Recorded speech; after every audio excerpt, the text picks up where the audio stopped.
இந்த உலகம் அழிய போறதுக்கு முன்னாடி மனிதர்களுக்கு ஒரு 10 அறிகுறியை காட்டும். அதுல ஏற்கனவே சில அறிகுறிகள் நடந்துருச்சு, இன்னும் சில அறிகுறிகள் வர்றதுக்காக காத்துட்டு இருக்கு. உலகம் அழிய போதா அப்படிங்கறதே நமக்கு புதுசா இருக்கும். அதுல சில அறிகுறிகள் தென்படும் அப்படின்னு சொல்றதெல்லாம் பாத்தீங்கன்னா பல பேருக்கு கண்டிப்பா ஆச்சரியமா இருக்கும். ஆமாங்க, நம்ம வாழ்ந்துட்டு இருக்கிற இந்த பூமி உலகம் அழிய போறதுக்கு முன்னாடி ஒரு 10 அறிகுறிகளை இந்த பூமியை நமக்கு தெரியப்படுத்தும். அது என்ன அப்படிங்கறத தான் ஒவ்வொன்னையும் இந்த வீடியோல தெளிவா பார்க்க போறோம். இதுதான் உங்கள நிறைய பேர் தொடர்ந்து கேட்டுட்டு இருந்த The Last Day வீடியோவோட இரண்டாம் பாகம். வீடியோவோட ஒவ்வொரு பகுதியும் பயங்கர இன்ட்ரெஸ்டா இருக்க போது, சோ ஸ்கிப் பண்ணாம கடைசி வரையும் பாருங்க. 10 மாசத்துக்கு முன்னாடி நம்ம ஒரு வீடியோ போட்டிருப்போம், The Last Day அப்படிங்கிற பேர்ல உலக அழிவின் அறிகுறிகள் அப்படின்னு. அந்த வீடியோ நான் போட்டதுக்கான காரணம், சரியா ஒரு வருஷத்துக்கு முன்னாடி கடல் ஆழத்துல இருக்கக்கூடிய சில மீன்கள்லாம் கரையோரமா ஒதுங்கி வந்ததுனால உலகம் அழிய போகுது, கடலுக்கு அடியில தூங்கிட்டு இருக்கிற லெவியதான் அப்படிங்கிற ஒரு உயிரினம் மேல வந்து மனிதர்களை கொல்ல போகுது, அதுக்கான அறிகுறிகள் தான் இது அப்படின்னு பைபிள்ல சொல்லப்பட்டதா சில விஷயத்த அந்த மாசம் முழுக்கவே இத பத்தி தான் பேசிட்டு இருந்தாங்க. எல்லாரும் பைபிள்ல உள்ளத பத்தி வீடியோ போட்டிருந்தாங்க.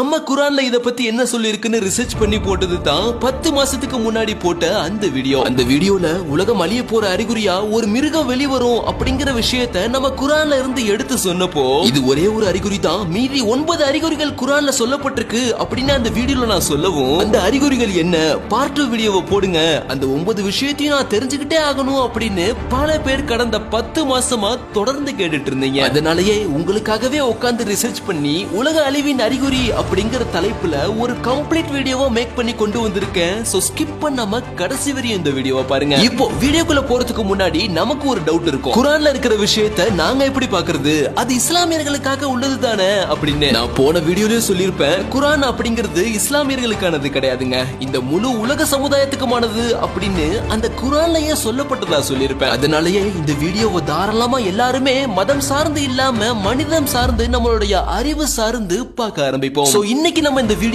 மொத்தம் 3 பகுதியா பார்க்க போறோம். முதல் பகுதியில உலகம் அழியறதுக்கு உண்டான அறிகுறியில எந்தெந்த விஷயங்கள்லாம் நடந்து முடிஞ்சிருச்சு, எந்த அறிகுறிகள் இப்ப நம்ம இருக்கிற காலகட்டத்துல நடந்துட்டு இருக்கு அப்படிங்கிறது. இரண்டாம் பகுதியில எதிர்காலத்துல மிக முக்கியமான மிகப்பெரிய எந்தெந்த அறிகுறிகள்லாம் நடக்கிறதுக்காக காத்துட்டு இருக்கு அப்படின்னு. கடைசியில மூன்றாம் பகுதி தான் மிக மிக சுவாரஸ்யமான பகுதி. எந்தெந்த அறிகுறிகள் எதுக்கு அடுத்து நடக்கும், அது எப்ப நடக்கும், எப்படி நடக்கும், அப்ப மனிதனோட நிலைமை எப்படி இருக்கும் அப்படிங்கிற மிக முக்கியமான விஷயம் தான் கடைசி பகுதிங்க. இப்ப நம்ம டைரக்டா வீடியோக்குள்ள போக போறோம். இந்த வீடியோவோட முதல் பகுதி, முகமது நபி ஸல்லல்லாஹு அலைஹி வஸல்லம் அவங்க இதெல்லாம் நடந்தா உலகம் அழிய போகுது அப்படின்னு அப்போ இருந்த மக்களுக்கு சில விஷயங்களை சொல்லிட்டு போயிருக்காங்க. அந்த விஷயங்கள் தான் கிட்டத்தட்ட இப்ப நடந்துட்டு இருக்குன்னு சொல்லலாம். அப்படி அது என்னன்னு ஒவ்வொன்னா தெளிவா பார்ப்போம். உலகம் அழிய போறதுக்கு நெருக்கமான சில காலங்கள்ல இரும்பு பறக்கும் அப்படின்னு சொல்லிருக்காங்க. இந்த விஷயத்தை கேட்ட அப்போ இருந்த மக்கள்லாம் இரும்பு எப்படி வானத்துல பறக்கும் அப்படின்னு முழிச்சிருக்காங்க. காரணம், அப்ப இரும்பு அப்படிங்கிறது ரொம்பவே அரிதா கிடைக்கக்கூடிய ஒரு உலோகங்க, ஆயுதங்களுக்கு மட்டும்தான் அதை உருக்கி பயன்படுத்திருக்காங்க. ஆனா இப்போ அந்த வார்த்தை 100% பொருந்தும். இன்னைக்கு வானத்துல பறந்துட்டு இருக்கிற விமானம், ராக்கெட்லாம் இரும்பு கலக்கப்பட்ட ஒரு கலவைதான். பல ஆயுதங்கள், பல இரும்பு சாதனங்கள்லாம் இன்னைக்கு விமானத்துல சர்வசாதாரணமா பறக்குது. சோ இரும்பு வானத்துல பறக்கும் அப்படிங்கிற வார்த்தை 100% உண்மை. இந்த காலத்துல அது நடந்துட்டு இருக்குதான். அடுத்து முகமது நபி மக்கள்கிட்ட சொன்னது, ஒரு மனுஷன் ரொம்ப தூரத்துல இருக்கக்கூடிய இன்னொரு மனுஷன்ட்ட மிக அருகில் இருப்பது போல் பேசுவார் அப்படின்னு. இந்த விஷயம் அப்ப இருந்த மக்களுக்கு புரியல, ஆனா இப்ப புரியுது. எவ்வளவு தூரத்துல இருந்தாலும் சரி, பக்கத்துல உட்கார்ந்துக்கிற மாதிரி யார்கிட்ட வேணாலும் நம்ம பேசலாம் செல்போன்ல. சோ இந்த அறிகுறியும் இன்னைக்கு நடந்துட்டு இருக்கு. அடுத்து சொன்ன வாக்கியம் பாத்தீங்கன்னா, இந்த உலகத்துடைய கடைசி காலகட்டத்துல பெண்கள் ஆண்களை போல் உடுத்திக் கொள்வார்கள் அப்படின்னு. ஆமாங்க, வருடம் 2000 இருந்தே இந்த ஃபேஷன் ஆரம்பிச்சிருச்சு. பேண்ட் சட்டை அப்படின்னு இன்னைக்கு பெண்கள் பாத்தீங்கன்னா சாதாரணமா ஆண்களுடைய உடைய உடுத்திட்டு வெளியே போறாங்க. அடுத்து உலக அழிவின் அறிகுறியா சொல்லப்பட்டது பாத்தீங்கன்னா, ஆண்கள் பெண்களை போல் மாறுவார்கள், பெண்கள் ஆண்களை போல் மாறுவார்கள். இது இன்னைக்கு நடந்துட்டு இருக்கான்னு கேட்டா LGBTQ அப்படிங்கிற ஒரே ஒரு வார்த்தையில ஈஸியா முடிச்சிடலாம். ஆண்கள் பெண்கள் மாதிரியும் பெண்கள் ஆண்கள் மாதிரி மாறுவதை முகமது நபி அவங்க தடை செஞ்சிருக்காங்க.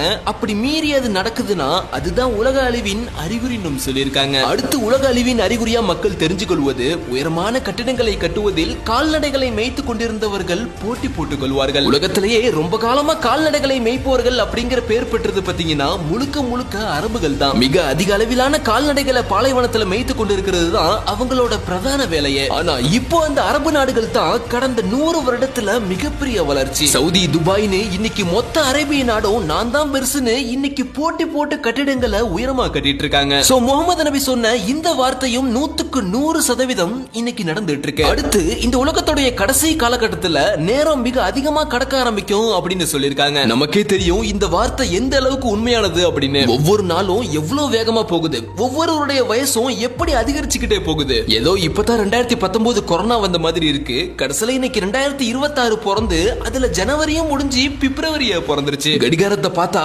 24 மணி நேரம் 24 நிமிஷமா அவ்வளவு வேகத்துல ஓடிட்டு இருக்குங்க. எனிவே அடுத்து உலக அழிவின் அறிகுறியா முகமது நபி சொன்னது பாத்தீங்கன்னா கொலைகள் அதிகரிக்கும். முன்னொரு காலத்துல கொலை செஞ்சவனை கொடூர குற்றவாளியா பார்ப்பாங்க. ஆனா இன்னைக்கு கொலை அப்படிங்கிறது சர்வசாதாரணமாயிட்டு. தினமும் ஏதாவது ஒரு கொலை பற்றிய செய்தியை நம்ம நியூஸ்ல பார்க்காத நாளே கிடையாது. அந்த அளவுக்கு கொலைகள் சர்வசாதாரணமாயிட்டுங்க இன்னைக்கு. சோ இந்த வார்த்தையும் இப்போ 100% இப்ப நம்ம இருக்கிற காலகட்டத்துல நடந்துட்டு இருக்கு. அடுத்த அறிகுறியா பாத்தீங்கன்னா ஒரு காலம் வரும் அப்ப விபச்சாரம் அப்படிங்கிறது மக்கள் மத்தியில சர்வசாதாரணமா பெருகி போயிரும். யாருமே அதை பத்தி குற்றமா நினைக்க மாட்டாங்க. அது அப்படி நடந்துருச்சுன்னா அதுதான் உலக அழிவின் அறிகுறியா இருக்கும் அப்படின்னு முகமது நபி மக்களுக்கு எச்சரிக்கை பண்ணிருக்காங்க. ரொம்பலாம் போக வேணாங்க. ஒரு 50 வருஷத்துக்கு முன்னாடி போய் பார்த்தோம்னா யாராச்சும் விபச்சாரம் செஞ்சுட்டா அவனை கல்ல விட்டு அடிப்பாங்க, இல்ல அவங்கள ஊரை விட்டு ஒதுக்கி வச்சிருவாங்க. ஆனா இன்னைக்கு சென்னை, பெங்களூர், மும்பை போன்ற பெருநகரங்கள் எல்லாம் விபச்சாரம் அப்படிங்கிறது சர்வசாதாரணமாயிருச்சு. வெளிநாடுகள் எல்லாம் பார்த்தோம்னா வார்த்தையால சொல்லவே தேவையில்லை. ஒரு 50 வருஷத்திலேயே நாடு எப்படி நாசமா போயிருச்சு பாருங்க. விபச்சாரம் அதிகரித்தல் அப்படிங்கிற வார்த்தையும் கண்டிப்பா இப்போ நடந்துட்டு இருக்கு. அடுத்து கடைசியா முகமது நபி சொன்ன விஷயம் சூரியன் மேற்கில் உதயமாகும். இது நமக்கு கொஞ்சம் குழப்பமா இருக்கும். இந்த அறிகுறி இப்போ நடக்கல, ஆனா அது நடந்தா என்னவாகும் அப்படிங்கறத தான் இந்த வீடியோவோட கடைசியில நம்ம சொல்லிருப்போம். அதை மிஸ் பண்ணிடாம பாருங்க. இப்போ நம்ம பார்த்த இந்த விஷயங்கள்லாம் பாத்தீங்கன்னா முகமது நபி அந்த காலகட்டத்தில் மக்களுக்கு சொன்னப்போ அது அப்போ அவங்களுக்கு புரியவும் இல்ல, அது அப்போ நடக்கவும் இல்ல. ஆனா இப்போ நம்ம இருக்கிற காலகட்டத்துல அது சர்வசாதாரணமா நடந்துட்டு இருக்குங்க. பல்லாயிரம் வருடமா இந்த உலகம் வளர்ச்சி அடையாம ஒரே மாதிரி தாங்க போயிட்டு இருந்தது. ஆனா கடந்த வெறும் 300 வருடங்களா தான் இந்த உலகம் மிகப்பெரிய அசுர வளர்ச்சி அடைஞ்சிருக்கு. இந்த அளவுக்கு வளர்ச்சி அதிகரிச்சதுனால தான் அப்ப சொல்லப்பட்ட இந்த உலக அழிவின் அறிகுறிகள்லாம் இப்போ நமக்கு கரெக்டா வந்து பொருந்தது. இதுக்கப்புறம் என்னென்ன அறிகுறிகள்லாம் நடக்க போகுது அப்படிங்கறத தான் இப்போ அடுத்து நம்ம பார்க்க போறோம். இப்போ இந்த வீடியோவோட 2ஆம் பாகத்துக்கு போக ஆரம்பிப்போம். இதுவரையும் நம்ம பார்த்த உலக அழிவின் அறிகுறிகள் எல்லாமே நடந்துட்டு இருக்கிறதும் நடந்து முடிஞ்சதும் தான். ஆனா இப்ப சொல்ல போற விஷயத்தை கேட்டா கண்டிப்பா யாராலையும் நம்ப முடியாது. ஒவ்வொன்னும் கேட்கறதுக்கு அப்படி இருக்கும். மிருகம் வெளிப்படுதல் அப்படின்னு குரான்ல இருந்து ஒரே ஒரு விஷயத்தை மட்டும் தான் எடுத்து நம்ம போன வீடியோல பேசியிருப்போம். அதே மாதிரி உலக அழிய போற கடைசி நாளப்போ வேற என்னென்னலாம் நடக்கும் அப்படின்னு குரான்ல எங்கெங்கெல்லாம் சொல்லப்பட்டிருக்கோ அது எல்லாத்தையும் இப்போ ஒண்ணு சேர்த்து பார்க்க போறோம். இது எதுவுமே நம்ம இப்ப இருக்கிற காலகட்டத்தில் நடக்கலங்க. ஆனா நம்ம முதல்ல பார்த்த விஷயங்களுக்கு அடுத்து தான் இந்த விஷயம் நடக்கும் இறுதி நாளின் அறிகுறியா. சோ இதுதான் தி லாஸ்ட் டே வீடியோவின் முக்கிய பகுதி. வானங்கள் பிளக்கப்பட்டு அது சிவப்பு நிறமாக மாறும். அதாவது மக்கள் அன்றாட வேலையை பார்த்துட்டு இருக்கும் பொழுது திடீர்னு ஒரு நாள் வானங்கள் பிளக்கப்பட்டு சிவப்பு நிறத்தில் காட்சியளிக்கும். மொத்த ஊருமே சிவப்பு நிறமாக மாறிடுங்க. பாக்குறதுக்கு அப்படியே கிட்டத்தட்ட ஒரு ஹாலிவுட் படம் மாதிரி இருக்கும். ஆனா இது உண்மையிலேயே உலக அழிய போற கடைசி நாள் அன்னைக்கு நடக்கும்னு குரான்ல அடிச்சு சொல்லப்பட்டிருக்குங்க. இதுக்கு அடுத்து வர்ற விஷயம் எல்லாம் எப்படி இருக்க போகுதுன்னு பாருங்க. பூமி அதன் இறுதி நிலநடுக்கத்தால் குலுங்கும். இன்னைக்கு வருஷத்துல எங்கேயோ ஒரு நாட்டுல நிலநடுக்கம் வந்துடுது. கிட்டத்தட்ட இந்த வேர்ல்டு ஹிஸ்டரி எடுத்து பார்த்தா பல்லாயிரக்கணக்கான நிலநடுக்கங்களும் பூகம்பங்களும் வந்துகிட்டு தாங்க இருக்கு. ஆனா ஒரு நாள் திடீர்னு இந்த உலகம் படு பயங்கரமா குலுங்க ஆரம்பிக்கும். அப்படி ஒரு அதிர்வை இந்த பூமியில உள்ள மக்கள் பார்த்திருக்கவே மாட்டாங்க. அதுதான் இந்த உலகத்தின் கடைசி நிலநடுக்கம் மற்றும் ஒரு ராட்சச நிலநடுக்கமா இருக்கும். மலைகள் கம்பளி போல் ஊர்க்கப்படும். இந்த இயற்கைகள்லயே மலைகள் தான் ரொம்ப ரொம்ப ஒரு ஸ்ட்ராங்கான நேச்சருங்க. அதோட அதீத வெயிட்னால தான் இன்னைக்கு பூமி பேலன்ஸா ரன் ஆயிட்டு இருக்குன்னு சொல்லலாம். ஆனா அப்பேற்பட்ட மலையே ஒரு நாள் தூள் தூளாக சிதறும்னு சொன்னா நம்மள எத்தனை பேர் நம்ப முடியும்? ஆமாங்க, உலகம் அழியிற அந்த நாள் அன்னைக்கு அவ்வளவு பெரிய மலையை கம்பளி போல் பஞ்சு பஞ்சாயிரும்னு குரான்ல சொல்லப்பட்டிருக்குங்க. சூரியன் ஒளி இல்லாமல் அடைபட்டு விடும். இது ஒரு நாள் நடக்கும். அல்லது உலக அழிய போற அந்த கடைசி நாள் அன்னைக்கு கூட நடக்கலாம்னு சொல்லப்பட்டிருக்கு. அதாவது காலையில 6 மணி 7 மணி 8 மணி ஆகியும் இந்த முழு உலகமும் இருட்டா தான் இருக்கும். கடல்கள் எரிந்து கொழுந்து விடும். இதுக்கு சரியான ஒரு விளக்கம் எனக்கு தெரியலைங்க. ஆனா உலக அழிய போற அந்த நாள் அப்போ எந்த கடல் தண்ணியுமே இருக்காதுன்னு நினைக்கிறேன். அதாவது மொத்த கடல் தண்ணியுமே எல்லாத்தையுமே நெருப்பால் எரிஞ்சு ஆவியாகிடும். அந்த மாதிரி ஊதல் கொம்பு சூர் ஊதப்படும் அந்நாளே எச்சரிக்கையான நாள். திடீர்னு ஒரு நாள் சூர் ஊதுற சத்தம் மக்களுக்கு கேட்க ஆரம்பிக்கும். கிட்டத்தட்ட சாதாரண சத்தம் இல்லைங்க, மனிதர்கள் யாராலையுமே கேட்க முடியாத அளவுக்கு படுபயங்கரமா அந்த சத்தம் எகிரிக்கிட்டே போகும். இந்த சத்தத்தை கேட்டு மக்கள் அனைவருமே அலறி அடிச்சு ஓட ஆரம்பிப்பாங்களாம். அந்த நேரத்துல மக்களுடைய நிலைமை எப்படி இருக்கும் அப்படின்னு இதுக்கு அடுத்து நம்ம ஒண்ணு தெளிவா பார்ப்போம். இந்த சத்தத்தோட இறுதியில தான் மொத்த உலகமுமே தரமட்டமாயிரும். இதுதான் முதல் சூர் ஊதுதல் அப்படின்னு சொல்லப்படுது.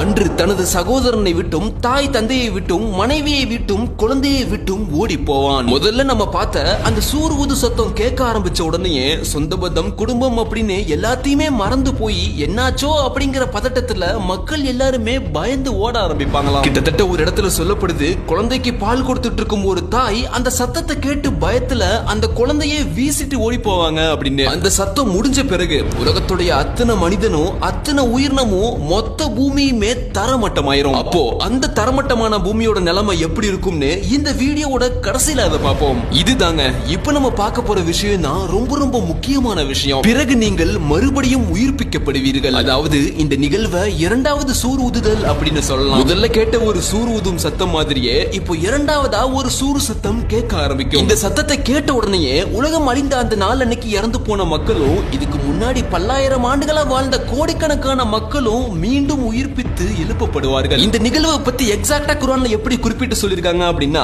நிலம் கடல் மலை அப்படின்னு எங்கெங்கெல்லாம் மனிதர்கள் இறந்து புதைந்து போனாங்களோ அத்தனை பேரும் ஈசல் பொந்துல இருந்து வெளியே வர்ற மாதிரி அடுத்தடுத்து பூமியில இருந்து வெளியே வருவாங்க. இந்த நிகழ்வு இரண்டாவது சூர் சத்தத்துக்கு அப்புறம் நடக்கும். முதல்ல ஒரு சூர் சத்தம் கேட்டு உலகம் அழிஞ்சு போகுதே, அந்த முதல் சூர் சத்தத்துக்கும் இந்த இரண்டாவது சூர் சத்தத்துக்கும் இடைவெளியே இல்லாம இருக்கலாம், அல்லது 2 நாள் வாரங்கள் மாதங்கள் சில வருடங்கள் கழித்து கூட இரண்டாவது சூர் ஊதப்பட்டிருக்கலாம். அதுவரையும் மொத்த உலகமும் தரைமட்டமா போய் தான் கிடக்கும். அடுத்த விஷயம் பார்த்தோம்னா, அந்த நாளில் தராசில் நற்கருமங்களும் தீய கருமங்களும் சரியாக அளிக்கப்படும். அதாவது மனிதர்கள் பூமியிலிருந்து உயிர்ப்பித்து எழுந்து அத்தனை பேரும் ஒரு விஷயத்தை பார்ப்பாங்க. உலகத்துல வாழ்ந்தப்போ பலவிதமான மதங்களை பலவிதமான கடவுள்களை வணங்கினவங்க, கடவுளே இல்லைன்னு சொன்னவங்க, நான் தான் கடவுள் அப்படின்னு சொன்ன அத்தனை மனிதர்களும் அப்போ அந்த நாள் அன்னைக்கு உண்மையான இறைவனை நேருக்கு நேரு பார்ப்பாங்க. அது எப்பேற்பட்ட இறைவன் அப்படின்னா, உலகத்தை படைச்சு பல்லாயிரம் கோடி ஆண்டுகள் காத்திருந்து இறுதியா மொத்த உலகத்தையும் அழிச்சு அதுல வாழ்ந்த அத்தனை மனிதர்களையும் நேருக்கு நேரு பார்க்கிற அந்த இறைவன் அப்படின்னு குர்ஆன்ல சொல்லப்பட்டிருக்கு. அப்படிப்பட்ட அந்த இறைவன் முன்னிலையில தான் ஒரு விஷயம் நடக்கும். இந்த உலகத்துல பல மனிதர்கள் சொல்லி நம்ம கேள்விப்பட்டிருப்போம், கடவுள் தான் இருக்காரு, ஏன் இந்த உலகத்துல அநியாயத்தை பார்த்துட்டு இருக்காரு, ஏன் ஒருத்தவங்களுக்கு சந்தோஷமும் இன்னொருத்தவங்களுக்கு கஷ்டமும் இருக்கு, இந்த முழு உலகமும் ஈக்குவலா இருக்க வேண்டியதானே அப்படின்னு. இந்த விஷயங்களை எல்லாத்தையும் முன்னிலைப்படுத்தும் விதமா தான் அந்த நாள் அப்போ அந்த இறைவன் முன்னிலையில நியாய தீர்ப்பு நாள் நடைபெறும். அந்த இறைவன் ஒவ்வொரு மனிதனையும் தனித்தனியா நிக்க வச்சு விசாரிச்சு அவன் செஞ்ச அத்தனை தீய செயல்களையும் எடுத்து மொத்த மக்களுக்கும் காமிச்சு அதுக்கு சம்பந்தப்பட்ட மக்களையும் கூப்பிட்டு அல்லது விலங்குகளை கூப்பிட்டு அவங்களுக்கு உரிய நியாயம் வழங்கப்படும். அதே இறைவன் முன்னிலையில இன்னொரு வகையான மனிதர்கள் வருவாங்க. உலகத்துல வறுமையிலேயே வாழ்ந்து சரியான உணவு உடை கூட இல்லாம போகும் இடமெல்லாம் மரியாதையே இல்லாம நடத்தப்பட்ட மனிதர்கள் தான். அப்படிப்பட்ட மனிதர்கள் அந்த நாளப்போ இறைவன் முன்னிலையில கௌரவப்படுத்தப்பட்டு உலகத்துல அவங்களுக்கு கொடுக்கப்படாத மிகப்பெரிய சன்மானங்கள் அந்த நாள்ல இறைவனால் கொடுக்கப்படும். இதுதான் உலக இறுதி நாள் அப்போ நடக்கக்கூடிய நியாய தீர்ப்பு நாள் அப்படின்னு சொல்லப்பட்டிருக்கு. இந்த மொத்த சம்பவத்துக்கும் கடைசி பகுதியா நல்லவர்கள் சொர்க்கத்தை நோக்கி அழைக்கப்படுவார்கள், தீயவர்கள் நரகத்தை நோக்கி அழைக்கப்படுவார்கள். இதுதான் இந்த உலக அழிவின் கடைசி பகுதியா இருக்கும்னு குர்ஆன்ல சொல்லப்படுதுங்க. கிட்டத்தட்ட எவ்வளவு பெருசா இருக்குல்ல இந்த அறிகுறிகள் மட்டுமே. இதுக்கப்புறம் 3ஆம் பாகத்தை பார்க்கும்போது தான் கம்ப்ளீட்டா எல்லாமே புரிஞ்சு போகும். அவ்வளவு சுவாரஸ்யமா இருக்க போகுது. அதுக்கு முன்னாடி இந்த 2ஆம் பாகத்துல ஒரு சில விஷயங்கள் இருக்கு. உலகம் அழிய போறதுக்கு முன்னாடி முக்கியமான அறிகுறிகளா யஜூஜ் மஹஜூஜ் அப்படிங்கிற ஒரு கூட்டத்தினர் மக்கள் மத்தியில வருவாங்கன்னு குர்ஆன்ல சொல்லப்பட்டிருக்கு. அவங்களோட அடையாளம் மட்டும் என்னன்னு பார்த்துட்டு வந்துருவோம். கூட்டம் கூட்டமாக அலை போல திரண்டு வருவார்கள், பயங்கர அழிவுகளை ஏற்படுத்துவார்கள், மக்களை கொல்வார்கள், நீர்நிலைகளை அழித்து விடுவார்கள். தஜ்ஜாலுடைய வருகைக்கு பிறகு தான் இவர்கள் வருவார்கள். தஜ்ஜாலை பத்தி நம்ம போன வீடியோலயே தெளிவா பேசியிருப்போம். உலக அழிவின் அறிகுறியா இன்னொரு விஷயம் என்னன்னா, இறுதி நாள் வருவதற்கு முன் வானத்தில் ஒரு புகை வரும், அது மக்களை மூடிவிடும், அது மிகவும் வேதனையாக இருக்கும். இதை பத்தி இங்க முகமது நபி சொன்ன ஒரு விஷயம் பாத்தீங்கன்னா, உலகத்தில் ஒரு இடத்தில் தீப்பிழம்பு ஏற்பட்டு அது மக்களை ஒரு நேரத்தில் ஒன்று கூட்டும். அதே நாளில் அப்போ நெருப்பு மழை கூட பெய்ய வாய்ப்பு இருக்குன்னு சொல்லியிருக்காங்க. இரண்டாம் பாகத்துல முகமது நபி சொன்னதா ஒரு விஷயம் பார்த்திருப்போம், சூரியன் மேற்கில் உதயமாகும் அப்படின்னு. இத பத்தி அறிவியல் ரீதியா பார்த்தோம்னா சூரியன் கிழக்கில் உதயமாகாம ஒருவேளை மேற்கில் உதயமாகுனுச்சுன்னா அந்த நேரத்துல பூமி எப்பவும் போல சுத்தாம ஆப்போசிட் சைடுல சுத்திட்டு இருக்குன்னு அர்த்தம். இங்க அறிவியல் ரீதியான பதிலும் ஒண்ணு இருக்குங்க. ஒருவேளை பூமி திசை மாதிரி ஆப்போசிட் சைடுல சுத்துனுச்சுன்னா மொத்த கட்டிடங்களும் இடிய ஆரம்பிக்கும், நிலம் வெடிச்சு நிலநடுக்கம் ஏற்படும். புவியீர்ப்பு விசை, மேக்னெட்டிக் ஃபீல்ட், காற்றழுத்தம், நீரோட்டம் அப்படின்னு பூமியோட மொத்த சுழற்சியுமே தலைகீழா மாறிடும். கடைசியில இந்த பூமி மனிதர்களே வாழ தகுதியற்ற இடமா மாறிடும். இதுதாங்க நம்ம குர்ஆன்ல சொல்லப்பட்டதா மேல பார்த்திருப்போம். நிலநடுக்கம் ஏற்படும், மலைகள் தூள் தூளாகுதல், இறுதியாக மனிதர்களோட இறப்பு அப்படின்னு. ஆமாங்க, என்னைக்கு சூரியன் மேற்கில் உதயமாகுதோ அன்னைக்கு தான் உலக அழிவோட மொத்த சம்பவமும் நடக்கும்னு சொல்லலாம். சூரியன் மேற்கில் உதயமாகும் வரை தான் இந்த உலக மக்களுக்கு கால அவகாசம். அதுக்குள்ள மனிதர்கள் தங்களுடைய தவறுகளை சரி செஞ்சு மன்னிப்பு கேட்டணும். ஒருவேளை சூரியன் மேற்கில் உதயமாகும் அந்த நாள் வந்துருச்சுன்னா அப்போ மனிதர்கள் தலைகீழா நின்று கெஞ்சி கூப்பாடு பண்ணாலும் சரி அவனுடைய கோரிக்கை ஏற்றுக்கொள்ளப்படாது அப்படின்னு குர்ஆன்ல தெளிவா சொல்லப்பட்டிருக்குங்க. உலக அழிவை பத்தி குர்ஆன்ல பல இடத்துல சொல்லப்பட்டிருக்குங்க. அதுல முக்கியமான எல்லா விஷயங்களையும் தான் இப்ப நம்ம வருஷப்படி பார்த்தோம். இத பாக்குற உங்கள சில பேருக்கு இந்த சொல்லப்பட்ட வார்த்தைகள்லாம் ஏதோ ஹாலிவுட் படத்துல வர மாதிரி இருந்திருக்கும். ஒவ்வொன்னும் உலக அழிய போறதுக்கு முன்னாடி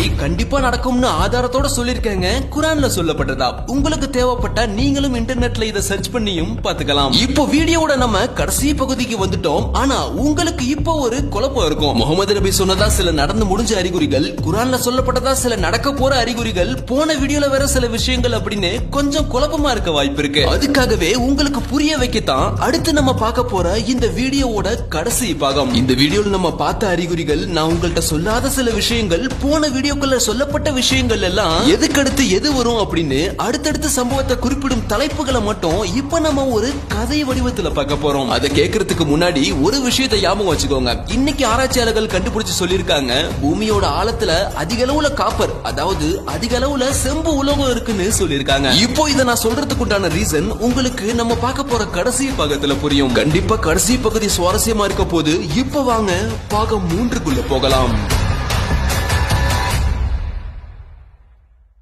சூரிய குடும்பத்துல வெறும் 6 நாள்ல ஒரு பிளானட் உருவாக்கப்படுது இறைவனால. மலை, கடல், காடு அப்படின்னு வரலாற்றிலேயே முதல்ல உயிர்கள் வாழ தகுதியுள்ள ஒரு பிளானட்டா உருவாக்கப்பட்ட அதுதான் பூமி. அந்த பூமியில முதல்ல பாக்டீரியா, நுண்ணுயிர்கள், பூஞ்சைகள் அப்படின்னு மிகச்சிறிய உயிர்கள் உருவாக்கப்பட்டு மலை, காடு, கடல், நிலம் போன்ற பூமியோட பல்வேறு இடங்கள்ல அது வாழ ஆரம்பிக்குது. கிட்டத்தட்ட 400 கோடி வருடமா இந்த உயிர்கள் மட்டும்தான் இந்த பூமியில வாழ்ந்து வருது. அதுக்கடுத்து 60 கோடி வருடங்கள்ல உருவாக்கப்பட்டது தான் சில சிறிய வகை விலங்குகள், சில கடல்வாழ் உயிரினங்களும். அடுத்து 16 கோடி வருடம் இந்த பூமியில வாழ்ந்ததுதான் டைனோசர். இறுதியா பூமி உருவாக்கப்பட்டு 450 கோடி வருஷத்துக்கு அப்புறம் ஒரு மிகப்பெரிய பேரழிவு ஏற்பட்டு மொத்த டைனோசர் இனங்களும் அழிக்கப்படுது. அதுக்கடுத்து மீதி இருக்கிற உயிரினங்கள் வளர்ந்துதான் இப்ப நம்ம பாக்குற எல்லா உயிரினங்களும், விலங்குகளும், பறவைகளும், மீன்களும் உருவாக்கப்படுது. இந்த ஒரு நிகழ்வு மட்டுமே 6 கோடி வருஷம் நடக்குதுங்க. அதுக்கப்புறம் இறுதியா சரியா 10,000 வருஷத்துக்கு முன்னாடி தான் முதல் மனுஷன் உருவாக்கப்பட்டிருப்பான். அப்போல இருந்து பாரம்பரியம், கலாச்சாரம்னு எல்லாம் பெருகி மனிதர்கள் எல்லாரும் ஒற்றுமையா வாழ்ந்து வர ஆரம்பிக்கிறாங்க. இதுக்கு நடுவுல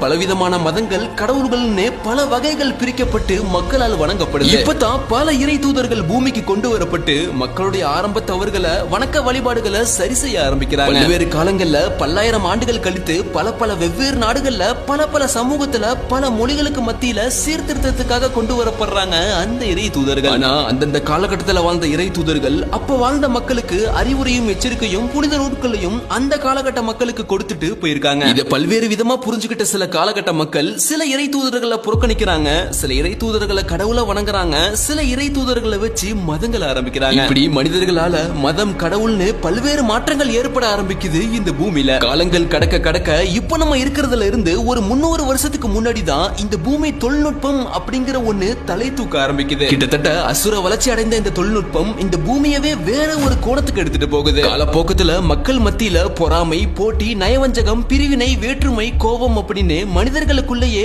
பலவிதமான தவறுகள் ஏற்பட ஆரம்பிக்குது. கூடவே சேர்ந்து தொழில்நுட்பத்தின் அசுர வளர்ச்சி, கட்டிடங்கள் உயரமாகுதல், பெண்கள் ஆண்களுக்கிடையே ஏற்படும் மாற்றங்கள், காலம் படுவேகமா நகர்தல், கொலை குற்றங்கள் சர்வசாதாரணமாகுதல் அப்படின்னு இறை தூதர் வாழ்ந்த காலத்துல சொல்லப்பட்ட சில விஷயங்கள்லாம் இறை தூதர் இல்லாத அடுத்த காலகட்டத்தில் நடக்க ஆரம்பிக்குது. அதாவது இப்போ நம்ம இருக்கிற காலம். இதுக்கப்புறமும் இந்த தொழில்நுட்பமும் விஞ்ஞானமும் இதுக்கு மேலையும் வளர ஆரம்பிக்கும். மக்களுக்கிடையேயான மாற்றங்களும் மக்களுடைய குற்ற குற்றங்களும் இதுக்கு மேல இன்னும் அதிகமாக ஆரம்பிக்கும். ஒரு காலத்துல கூடி சீக்கிரமே இந்த பூமி மனிதர்கள் வாழ தகுதியற்ற ஒரு இடமா மாற ஆரம்பிக்கும். அதோட அறிகுறிகளா தான் தஜ்ஜால் அப்படிங்கிற ஒற்றை கண்ணுடைய ஒருத்தன் இந்த பூமிக்கு வந்து மனிதர்கள் மத்தியில ஒரு குழப்பத்தை ஏற்படுத்துவான். ஒரு 40 நாட்கள் அவனை அழிக்கிறதுக்காக 2000 வருஷத்துக்கு முன்னாடி வாழ்ந்த ஈசா அப்படிங்கிற ஒரு இறை தூதர் மறுபடியும் இந்த பூமிக்கு வந்து அந்த தஜ்ஜால கொலை செய்வார். அந்த ஈசா யார் அப்படின்னா பைபிள்ல சொல்லப்படுற ஜீசஸ் தாங்க. அதுக்கப்புறம் யாஜூஜ் மாஜூஜ் அப்படிங்கிற ஒரு கூட்டத்தினர் வந்து பூமியில பெரும் பாதிப்பு ஏற்படுத்துவாங்க. பல மனிதர்களை கொலையை செய்வாங்க. அந்த கூட்டத்தினரும் இறந்த பிறகுதான் இந்த பூமியில ஒரு மிருகம் வெளிப்படும். கிட்டத்தட்ட இந்த விஷயங்கள் பல காலங்கள் நடக்கும். மனிதர்களுக்கு ரொம்பவே பெரிய ஒரு வேதனையா இருக்கும். இப்போ மேற்சொன்ன விஷயங்கள்லாம் முடிஞ்ச பிறகுதான் இறுதியா சூரியன் மேற்கில் உதிக்க ஆரம்பிக்கும். அதோட இந்த பூமி உருக்குலைஞ்சு போய் நிலநடுக்கம் ஏற்பட்டு மலைகள் தூள் தூளாக்கப்பட்டு வானங்கள் சிவப்பு நிறத்துல புகை மூட்டமா மாறி மொத்த மனிதர்களையும் கதை கலங்க வச்சிரும். அப்பதான் பயங்கரமான சத்தத்துல ஒரு சூர் ஊதப்படுங்க. அந்த சத்தத்துல மீதி இருக்கிற மொத்த உலகமும் உயிர்களும் மனிதர்களும் மொத்த பூமியுமே தரமட்டமா அழிக்கப்படும். இதுக்கப்புறம் தான் இரண்டாவது சூர் ஊதப்படும். இந்த சத்தத்தை கேட்ட உடனே உலகத்துடைய முதல் மனிதன்ல இருந்து உலகம் அழிஞ்ச கடைசி நாள்ல இறந்த அந்த மனிதன் வரையும் மொத்த மனிதர்களும் மீண்டும் உயிரோட நிர்வாண எழுப்பப்படுவாங்க. அப்போ இந்த பூமி தரமட்டமாக்கப்பட்டு முழுக்க முழுக்க ஒரு செம்பு தரையா மாறிடும். அது மேலதான் அந்த அத்தனை மனிதர்களும் நிற்பாங்க. அந்த நாள் அப்போ சூரியன் மிக அருகில் தலைக்கு மேல கொண்டு வரப்பட்டு அந்த செம்பு தரைகள் சூட்டினால் பாத்தீங்கன்னா கொதிக்க ஆரம்பிக்கும். அந்த செம்பு தரையோட வெப்பம் மனிதர்களோட கால் வழியா உடம்புக்கு ஏறி தலைக்கு போய் மூளை உருக்கி மூக்கு வழியா வரும் அளவுக்கு அப்படி ஒரு வெப்பங்க. மனிதர்கள் வேறு வேலையே முழுகி இருப்பாங்க அந்த இடத்துல. இப்படிப்பட்ட இக்கட்டான சூழ்நிலைக்கு மத்தியில தான் அந்த ஒரு இறைவன், அதாவது பல கோடி ஆண்டுகளுக்கு முன்னாடி 6 நாள்ல பூமியை படைத்த அந்த இறைவன் மக்களிடம் கேள்விகளை கேட்க ஆரம்பிப்பான். அவன் சம்பாதிச்ச முறை, செலவழிச்ச முறை, கெடுதல்கள், பாவங்கள்னு அவனோட அத்தனை கணக்கு வழக்குகளையும் இறைவன் சொல்ற வரையும் அந்த மனிதனோட கால் பாதம் அந்த செம்பு தரையை விட்டு நகரவே நகராது. அப்படிப்பட்ட வேதனைக்குரிய நாளா இருக்கும் அந்த நியாய தீர்ப்பு நாள். இந்த சூழ்நிலையில சில மனிதர்கள் மட்டும் அந்த வெப்பத்தோட தாக்கம் இல்லாம சூரிய வெளிச்சத்துல இல்லாம நிழல்கள்ல நிக்க வைக்கப்படுவாங்க. இந்த உலகத்துல வாழ்நாள் முழுக்க வறுமையிலேயே கழிச்சு ரொம்ப தாழ்த்தப்பட்ட மக்களா, பாவப்பட்ட மக்களா வாழ்ந்த பல பேருக்கு அன்றைய நாள் அப்போ கேள்வி கணக்கு இருக்காது. காரணம் அவங்க தீமைன்னு ஒண்ணு செய்ய உலகத்துல அவங்களுக்கு உடம்புல சக்தியே இருந்திருக்காது. அப்படிப்பட்ட மனிதர்களுக்கு அந்த நாள்ல முன்னுரிமை கொடுக்கப்பட்டு கௌரவிக்கப்பட்டு சொர்க்கத்துக்கு அனுப்பப்படுவாங்க. மீதி அத்தனை பேருக்கும் அந்த நாள் அப்போ கேள்வி கணக்கு படுபயங்கரமா அதே இடத்துல நடக்கும். இந்த நேரத்துல உலகத்துல வாழ்ந்த மற்ற உயிர்களும் எழுப்பப்பட்டு அந்த உயிர்களுக்கும் நீதி வழங்கப்படும். பூமியில வாழ்ந்தப்போ ஒரு பெரிய கொம்பு வச்சிருக்கிற ஆடு இன்னொரு ஆட்டோட கொம்புல முட்டி உடைச்சிருக்கும். அதே மாதிரி இங்க இப்போ இந்த ஆட்டுக்கு பெரிய கொம்பு கொடுக்கப்பட்டு பதிலுக்கு அந்த ஆட்டை முட்டி கொம்பு உடைக்கப்படும் அந்த நாள்ல. அதே மாதிரி உலகத்துல எந்த மனிதன் எந்த விலங்குகளை கொடுமைப்படுத்தினானோ அதே மாதிரி அந்த நாள்ல அந்த விலங்குகளுக்கு அந்த சக்தி கொடுக்கப்பட்டு அந்த மனிதனை கொடுமைப்படுத்தப்படும். ஒரு மனிதன் வேணும்னே ஒரு எறும்பு மிதிச்சு சித்திரவதை பண்ணிருந்தா அந்த எறும்பு இவன் உருவத்துல பெருசா கொண்டு வரப்பட்டு அவன் இந்த எறும்பு அளவுக்கு சிறிதாக்கப்பட்டு அந்த எறும்பாலேயே இவன் நசுக்கப்படும். தெரியாம செஞ்சதை தவிர மற்ற அனைத்து வேணும்னே செய்த தீய செயல்களுக்கு சம்பந்தப்பட்ட உயிரினங்களை வச்சு சம்பந்தப்பட்ட மனிதனை கொண்டு வரப்பட்டு தண்டனை நிறைவேற்றப்படும் அந்த நாள்ல. உலகத்தோட அத்தனை உயிரினங்களுக்கும் சரியான நியாயம் கொடுக்கப்பட்ட பிறகு அந்த அத்தனையும் மண்ணோட மண்ணாக்கப்படும். அதோட வாழ்நாளும் முடிஞ்சு போயிடும். ஆனா மனிதர்களுக்கு அப்படி கிடையாது. தப்பு செஞ்சவன் நரகத்துக்கு கொண்டு செல்லப்படுவான், நல்லவர்கள் சொர்க்கத்துக்கு கொண்டு செல்லப்படுவார்கள். அவன் தப்பு செஞ்ச காலம் முடிஞ்சிட்டா கருகிய நிலையில அவன் நரகத்திலிருந்து எடுத்து வரப்பட்டு மீண்டும் உருவம் கொடுக்கப்பட்டு அப்புறம் அவன் சொர்க்கத்துக்கு அனுப்பப்படுவான். இறுதியா உலகத்தில் நடந்த அத்தனை பாவங்கள் நன்மைகளுக்கும் ஏற்ற இறக்கங்களுக்கும் அந்த நாளப்போ நியாயம் வழங்கப்பட்டு தீர்ப்பு அளிக்கப்படும். அந்த ஒரு நியாய தீர்ப்பு நாள், அதாவது இந்த உலகத்தின் கடைசி நாள் வரத்துக்கு முன்னாடி இறைவனை அஞ்சிக் கொள்ளுங்கள்னு இதுதான் குர்ஆன்ல சொல்லப்பட்டிருக்கு. பார்ட் 1 வீடியோல எக்கச்சக்க பேர் சொல்லிருந்தீங்க உலக அழிவின் அறிகுறியை பத்தி டீடைலா போடுங்கன்னு. அதுக்காகவே குர்ஆன்ல உலக அழிவா மனிதர்களுக்கு கொடுக்கப்பட்ட அத்தனை எச்சரிக்கையும் தான் இப்ப நம்ம ஒண்ணு சேர்த்து வரிசையா பார்த்தோம். இந்த வீடியோவை எந்த மதமா இருந்தாலும் யாரா இருந்தாலும் எல்லாருமே எடுத்துக்கொள்ளலாம். அப்படி பொதுவா தான் சொல்லப்பட்டிருக்கு. எதுவா இருந்தாலும் சரிங்க, நம்ம நாமள ஒழுங்குபடுத்தி சரியான வழி எதுன்னு தேர்ந்தெடுத்து நல்ல மனிதர்களோட ஒற்றுமையா வாழ்ந்தோம்னா இந்த உலகத்திலும் சரி நம்ம இப்ப பார்த்த மறு உலகத்திலும் சரி எல்லாமே நல்லதாவே அமையும். இந்த வீடியோவை ஒரு மதம் சார்ந்து இல்லாம ஒரு மனிதம் சார்ந்து ஒற்றுமையா இவ்வளவு நேரம் பொறுமையா பார்த்தவங்க அத்தனை பேருக்கும் மிகப்பெரிய நன்றி. இந்த வீடியோட 3ஆம் பகுதியில் நம்ம சொல்லிருப்போம் மனிதன் தோன்றி 10,000 வருடம் ஆகுது அப்படின்னு. அதாவது உண்மையிலேயே மனிதர்களுக்கு மேல ஒரு சக்தி இருக்கா அல்ல யதார்த்தமா நடந்ததுதான் இந்த இயற்கையா, உண்மையிலேயே முதல் மனிதன் எப்போ வந்தான் அப்படிங்கிற இந்த வீடியோ பத்தின உங்களுடைய அத்தனை கருத்துக்களையும் தாராளமா வரவேற்கிறேன். சோ மறக்காம கீழே கமெண்ட் பண்ணுங்க. அடுத்து இன்னொரு இன்ட்ரெஸ்டான வீடியோவுடன் மீண்டும் சந்திப்போம். See you.